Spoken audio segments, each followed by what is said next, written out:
ഏവർക്കും management and commerce കോർണറിലേക്ക് സ്വാഗതം. ഇത് നമ്മൾ നോക്കാൻ പോകുന്നത് പാർട്ട്ണർഷിപ്പ് ഡീഡാണ്. Partnership deed comes into the existence as a result of agreement among the partners.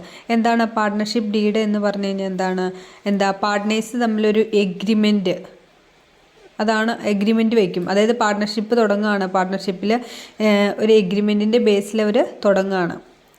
ആ agreement can be either oral or written, എഴുതപ്പെട്ടതോ ആവാം അല്ലെങ്കിൽ വാക്കാൽ മാത്രം പറഞ്ഞിട്ടുള്ളതുമാവാം. The partnership act does not require that agreement must be writing.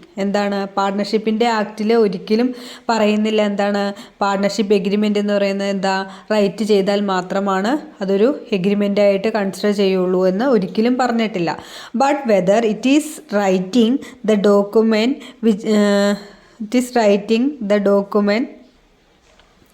which contain terms of agreement is called a partnership deed. എന്നാൽ right ചെയ്തിട്ടുള്ളതാണ് എങ്കിൽ ആ ഡോക്യുമെൻറ്റിനെ പറയുന്നത്, ആ ഡോക്യുമെൻറ്റിനെ പറയുന്നതാണ് പാർട്ട്ണർഷിപ്പ് ഡീഡ്. എഴുതപ്പെട്ടിട്ടുള്ള ഒരു എഗ്രിമെൻറ്റിനെയാണ് പാർട്ട്ണർഷിപ്പ് ഡീഡ് എന്ന് പറയുന്നത്.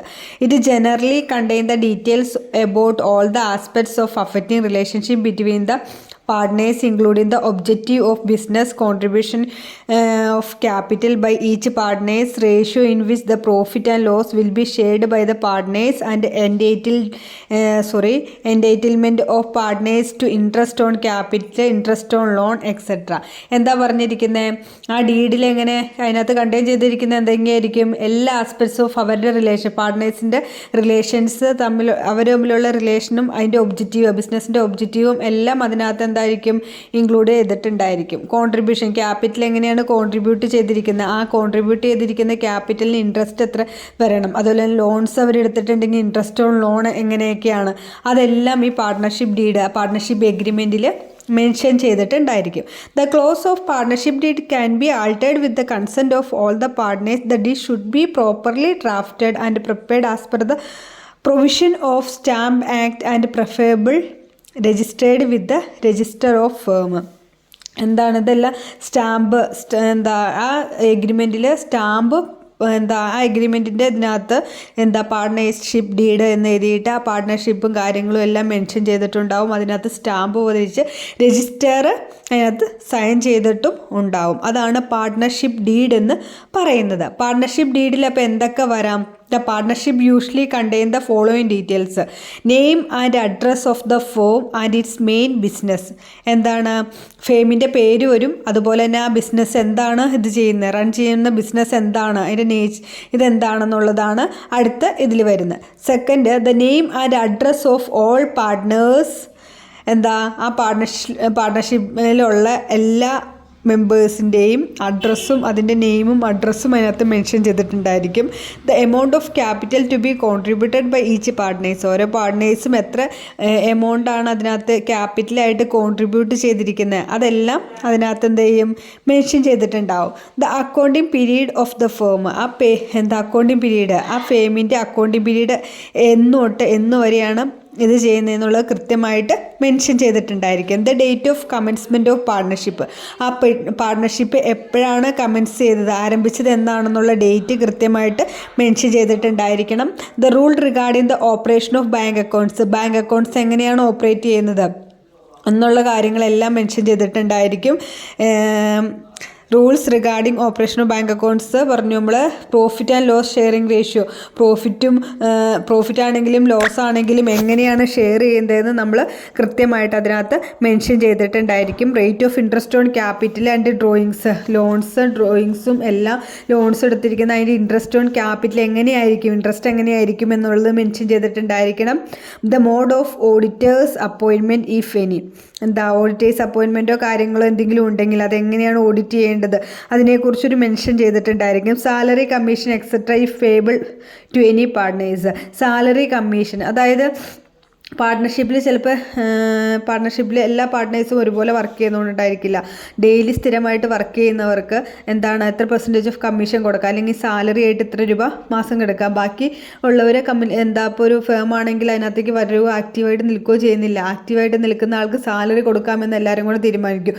അതെല്ലാം ആ എഗ്രിമെൻറ്റിൽ മെൻഷൻ ചെയ്തിട്ടുണ്ടായിരിക്കും. The right rights, duties and liability of each partner. ഓരോ പാർട്ട്നേഴ്സിൻ്റെ റൈറ്റ്സും ഡ്യൂട്ടീസും റെസ്പോൺസിബിലിറ്റീസ് എല്ലാം മെൻഷൻ ചെയ്തിട്ടുണ്ടായിരിക്കും. ആരാണ് ബിസിനസ്സിലേക്കുള്ള പർച്ചേസ് ചെയ്യേണ്ടത്, ആരാണ്, ഇന്ന ആളായിരിക്കും. അതിൻ്റെയൊക്കെ വർക്കിംഗ് ക്യാപിറ്റൽ മാനേജ് ചെയ്യേണ്ടത് ആരാണ്, അങ്ങനെയുള്ള എല്ലാ കാര്യങ്ങളെക്കുറിച്ചൊരു സ്പെസിഫൈ ചെയ്ത് അതിൻ്റെ ഡ്യൂട്ടീസും റൈറ്റ്സും എന്താണ് പാർട്ട്ണർഷിപ്പ് ഡീഡിൽ മെൻഷൻ ചെയ്തിട്ടുണ്ടായിരിക്കാം. The treatment of loss arising out of insolvency of one or more partners. എന്താണ് ലോസ് സംഭവിച്ചു കഴിഞ്ഞാൽ അതായത് അവരുടെ കയ്യിൽ കാശില്ല എങ്കിൽ, ആ പാർട്ട്നേഴ്സിൻ്റെ കയ്യിൽ ക്യാഷ് ഇല്ല എങ്കിൽ എങ്ങനെയാണ് നമ്മൾ ട്രീറ്റ് ചെയ്യേണ്ടതെന്ന് അതിനകത്ത് മെൻഷൻ ചെയ്തിട്ടുണ്ടായിരിക്കണം. The settlement of accounts on dissolution of the firm dissolution സംഭവിക്കുമ്പോൾ എങ്ങനെയാണ് സെറ്റിൽമെൻറ്റ് ചെയ്യേണ്ടത്, അതായത് ഫേം അവസാനിപ്പിച്ച് പോവുകയാണ്, ബിസിനസ് അവസാനിപ്പിച്ച് പോവുകയാണെങ്കിൽ എങ്ങനെയാണത് സെറ്റിൽ ചെയ്ത് പോകേണ്ടതെന്ന് കൃത്യമായിട്ട് മെൻഷൻ ചെയ്തിട്ടുണ്ടായിരിക്കും. The method of settlement of dispute among the partners. അതിനകത്ത് പാർട്ട്നേഴ്സിൽ ഡിസ്പ്യൂട്ട് കാര്യങ്ങളൊക്കെ ഉണ്ടായിക്കഴിഞ്ഞാൽ എങ്ങനെ സെറ്റിൽ ചെയ്യണമെന്നുകൂടി അതിനകത്ത് മെൻഷൻ ചെയ്തിട്ടുണ്ടായിരിക്കും.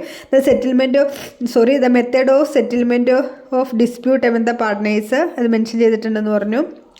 എന്തെങ്കിലും ഡിസ്പ്യൂട്ട് സംഭവിച്ചാൽ എങ്ങനെ ഇത് ചെയ്യണമെന്നുള്ളത്. Rules to be followed in case of admission, retirement, death of partner and any other matter relating to the control of business. എന്താണ് റൂൾസ്, എന്തൊക്കെ റൂൾസാണ് അതിനകത്ത്? അഡ്മിഷൻ, ഒരാളുടെ പുതിയതായിട്ട് വരുന്ന ആളുടെ അഡ്മിഷൻ എടുക്കുമ്പോൾ, പുതിയ പാർട്ട്ണർ ബിസിനസ്സിലേക്ക് വരുമ്പോൾ, അല്ലെങ്കിൽ ഒരു പാർട്ട്ണറിൻ്റെ ഡെത്ത് സംഭവിക്കുമ്പോൾ ഇതെല്ലാം എങ്ങനെയാണ് ട്രീറ്റ് ചെയ്യുന്നതെന്ന് മുൻകൂട്ടി നമ്മൾ ആ എഗ്രിമെൻറ്റിൽ മെൻഷൻ ചെയ്തിട്ടുണ്ടായിരിക്കും. Any other matter related to the conduct of business എന്ന് normally the partnership covers all the matters. എല്ലാ matters affecting relationship between the partners തമ്മിലുള്ള എല്ലാ മാറ്റേഴ്സിനെ കുറിച്ച് നോർമലി പാർട്ട്ണർഷിപ്പ് ഡീഡിൽ മെൻഷൻ ചെയ്തിട്ട് ഉണ്ടായിരിക്കണം. However if there is no express agreement on certain matters, the provision the Indian Partnership Act 1932 shall apply. എന്താണ് ഇങ്ങനെ ഒരു എഗ്രിമെൻറ്റ് മെൻഷൻ ചെയ്തിട്ടില്ല എങ്കിൽ, റിട്ടേൺ ഫോമിൽ ഇല്ല എങ്കിൽ പാർട്ട്ണർഷിപ്പ് ആക്ട് 1932 എല്ലാവിധ ഇതുകളും ആ പാർട്ട്ണർഷിപ്പിൽ അപ്ലൈ ചെയ്യാനായിട്ട് പറ്റും. നിയമപരമായിട്ട് പറഞ്ഞിരിക്കുന്ന ഓരോ പാർട്ട്ണർഷിപ്പിന് എന്തൊക്കെ കാര്യങ്ങളാണ് വേണ്ടതെന്നുള്ള പൊതുവായിട്ട് പറഞ്ഞിരിക്കുന്ന ലോസും കാര്യങ്ങളും ഒക്കെ അങ്ങനെ എഗ്രിമെൻ്റ് ഇല്ലാത്ത ഒരു പാർട്ട്ണർഷിപ്പിനെ സംബന്ധിച്ചാണെങ്കിൽ 1932 പാർട്ട്ണർഷിപ്പ് ആക്ട് പ്രകാരം അതിനകത്ത് ആ പാർട്ട്ണർഷിപ്പിൽ അപ്ലൈ ചെയ്യേണ്ടതായിട്ട് ഉണ്ട്. അപ്പോൾ ഇന്ന് നമ്മൾ നോക്കിയത് പാർട്ട്ണർഷിപ്പ് ഡീഡാണ് നമ്മൾ നോക്കിയത്. അപ്പോൾ നിങ്ങൾക്ക് ഇന്നത്തെ ക്ലാസ് എന്തെങ്കിലും തരത്തിലും പ്രയോജനകരമായി തോന്നിയെങ്കിൽ മറ്റുള്ളവർക്ക് ഷെയർ ചെയ്ത് എത്തിക്കുക. ആദ്യമായിട്ട് കാണുന്നവരാണെങ്കിൽ ഒന്ന് സബ്സ്ക്രൈബ് ചെയ്ത് സപ്പോർട്ട് ചെയ്യുക. Thanks for watching. Love you all.